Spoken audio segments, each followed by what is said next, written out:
Basta bukas dadalhan ko uli kayo ng ulam. Opo, thank you. Hoy, teka nga lang, ano yan, ha? Ay, ma'am, ulam po. Baka gusto niyo po. Kaya naman pala nangangamoy dito. Nangangamoy kanal. Alam mo ikaw, ha? Bawal dito magbenta, hindi mo ba yun alam? Ma'am, lumalabas din naman po sila. Natutuwa nga sila dahil di na po sila lumalabas pag may dala akong ulam. Bili ka na, ma'am. Sa tingin mo, bibili ako niyan? Hoy, yung mga ganyan, ha? Hindi ako sigurado kung malinis yung pagkagawa mo niyan, pagkaluto mo.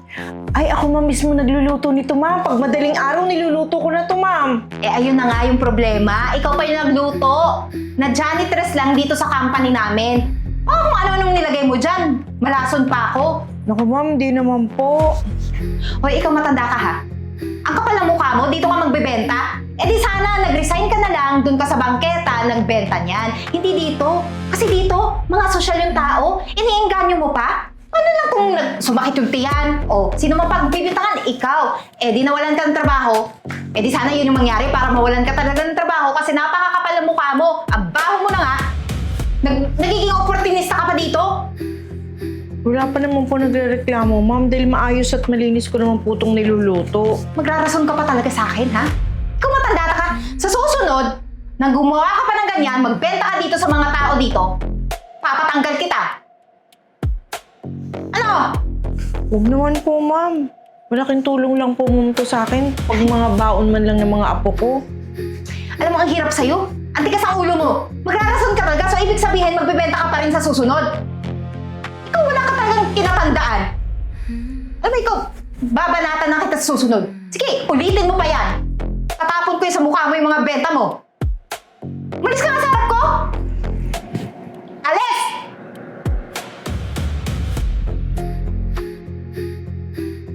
Ayan, Tita G ha, dinagdagan ko na yan ha. Basta bukas yung paborito ko, yung palabok ha. Maraming salamat ha. Malaking tulong Hoy, hoy, hoy! pambaon ng mga apo ko. Teka nga lang, ano na naman yan ha? Di ba sinabihan na kita kanina, huwag ka na magbibenta dito sa loob ng company natin. Ang tigas talaga ng ulo mong matanda ka eh. Ma'am, break time naman po kailangan ko lang makaubos talaga. Oo nga, Miss Eden, nagbebenta lang naman to si Tita G ha. Ganun, isa ka pa. Bakit mo yung kinakampihan ha? Pinaglalaban mo yung matandang yan? Bawal nga dito, di ba? Ikaw, assistant lang kita. Kaya, ako pa rin yung masusunod dito, wag mo ako nirarasunan. At ikaw matanda ka, gusto mo pagsabayin ko kayong tanggalin dito sa trabaho? Yun ako, Ma'am Eden, huwag naman ganyan. Nagbebenta lang naman si Tita G, tapos... kahit ikaw, tikman mo yung paninda niya, masarap din naman to eh. Ayoko nga tikman yung paninda niya. Baka may lason yan, sumakit pa yung tent ko. Ano, makakagasto pa ako sa ospital? Kakapal ang mga mukha niyo ha, yung dalawa ha? Talaga nagtandem kayo? Ano? Kayo, tandaan nyo, nasisiraan ko kayo sa boss natin. Panigurado kayong dalawa, mawawala kayo sa company to. Ma'am, nag-uusap naman ako sa'yo. Hindi pwede ma'am mawalan ako ng trabaho. 4 po yung apo ko nag-aaral. Di maghanap pa na ng ibang trabaho. Kasi talagang mapapatalsi ka dito pag ako na yung kumausap sa boss natin. Ano, ikaw sasabay ka ba? Ha? Talaga pong kailangan ko lang kaya po ako nagkakaganito. Baka naman po madaan ko sa pakiusap ng Eden. Alam mo yung mga sinasabi mo sa akin ha? Nai-stress ako. Pati yung bank ko kukulot ng dahil sa'yo. Kaya simula ngayon, wala kang trabaho. Ma'am, huwag naman po. Ano pipigilan mo ko? Hoy! Sa posisyon ko to, walang makakapigil sa akin. Ma'am, kaya nga po kasi nakikiusap. Kaya po ako nagtitinda, kulang po yung sweldo ko sa gastusin namin. Tulong mo na po sa akin, ma'am. Tumahimik ka, sabing wala ka ng trabaho. Ako nang bahalang kumausap kay boss. Sasabihin ko nag-resign ka ng di oras. At ikaw naman, Yvette, ha? Warning ka. Isa pang pagkakamali mo dito. Mawawalan ka ng trabaho.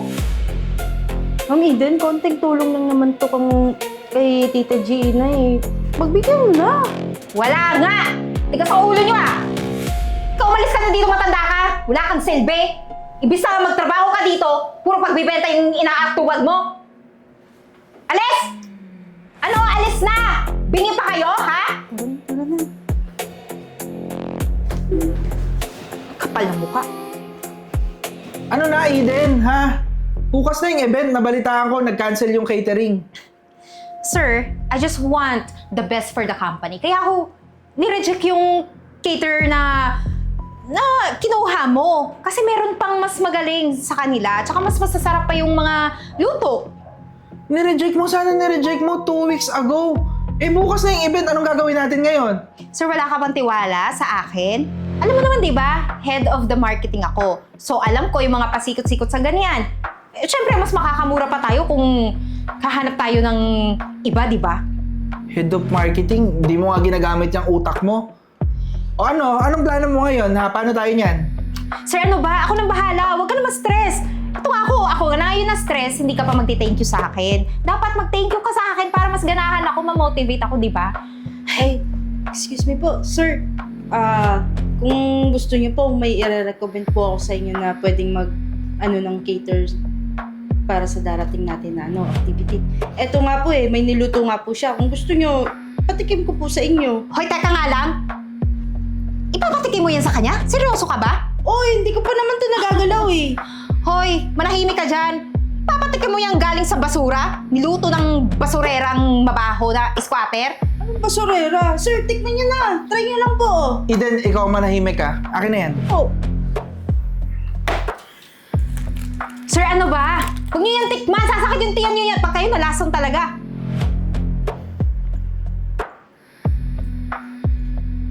Grabe ha. Sarap nito. Parang akong bumalik sa pagkabata. Sino nagluto nito? Sir, yung janitress po natin dito, si Tita Gina. Magaling po magluto yun. Paborito ko po yung mga niluluto mo. Ibet, patawag mo siya ngayon din. Ay, sir, sorry kaso may problema Anong problema? Nag-resign na siya. Hindi niya kinaya dito yung trabaho. Marami daw inuutos sa kanya. Sir, Janitress lang sir, naman hindi siya. po yan totoo. Pinaalis po talaga siya ni Miss Eden. Kasi nagbebenta po nga siya ng mga ulam-ulam dito At kailan ka pa nagkaroon ng karapatang magtanggal ng tao? Head of marketing ka, hindi ka sa HR.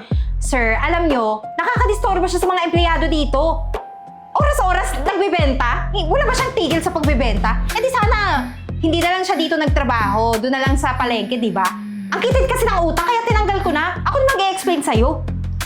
Alam mo, Eden, sagad na yung pasensya ko sa'yo. Alam mo ba, araw-araw may nagre-reklamong empleyado tungkol sa'yo. Pinagbibigyan lang kita kasi girlfriend ka ng pinsan ko. Pero hindi na sapat na rason yun. Siguro, mas okay pa na umalis ka na sa kumpanyan to. Teka, sir, anong ibig niyo sabihin? Buong buhay ko, nilaan ko dito sa company to, tapos nang dahil lang dun sa janitress, tatanggalin niyo ko? Hindi siguro. Buong serbisyo mo dito, puro perwisyo lang ginagawa mo Ha? Sir, kasi, ginagawa ko na yung trabaho ko.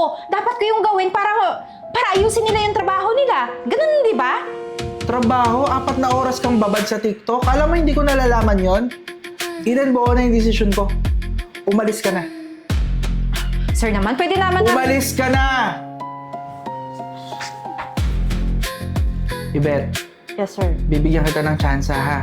Gusto ko bukas ikaw yung mag-handle ng event. Okay po. Mamaya 3:00, may meeting na kasi ako ngayon. Papuntahin mo si... Anong pangalan ulit? Si Tita Gina po. Pabalikin mo siya dito at tingnan natin kung kaya niyang masupplyan yung catering natin para bukas. Okay po. Sige po, sir. Puntahan ko po sa kanila para Sige. sigurado. Sige na, nakakalis ka na. Sige. Okay. Good afternoon po, sir. Pinatatawag niyo daw po ako. Siya ba yung Tita G na sinasabi mo? Yes po, sir. Siya po yun. Sinundo ko na po sa kanila para sigurado magkakausap po kayo. Ma'am Gina, medyo urgent lang po to pero kung kakayanin nyo, sisiguraduhin ko na magiging malaking opportunity to para sa inyo. Opo, sir.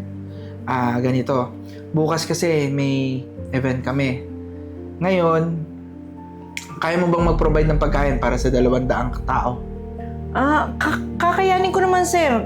Sa karinderya po namin, kahit mga pang 300 na tao kaya. Pero, ang problema, sir, sobrang ko sa panahon, bukas na agad talaga. Hindi po ako makasagot sa'yo Huwag kang mag-alala. Kung problema mo ay manpower o tao, magpo-provide ako ng tutulong sa'yo. Pero ang gagamitin nating recipe is yung recipe nyo. Kasi, Tita Gina, natikman ko yung luto nyo kanina.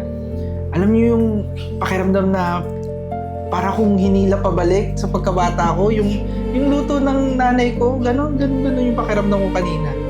Eh, kung gano'n naman po pala, sir, may aalalay sa akin. Wala pong problema, gagawin po natin ng paraan. Sige, i-finalize natin yung paperwork ngayon para Opo. magpirmahan tayo, para malaman mo rin kung magkano yung kikitain mo sa Sige po. pagluluto na to.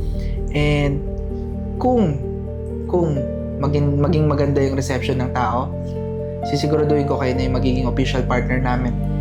Ay, talaga po po, sir. Naku, maraming salamat po sa inyo. Naku, Tita G, kakataon mo na to. Pati sa'yo, Ma'am Yvette, kung di mo ako sinundo, hindi kami wala nakita naman ni yun. sir.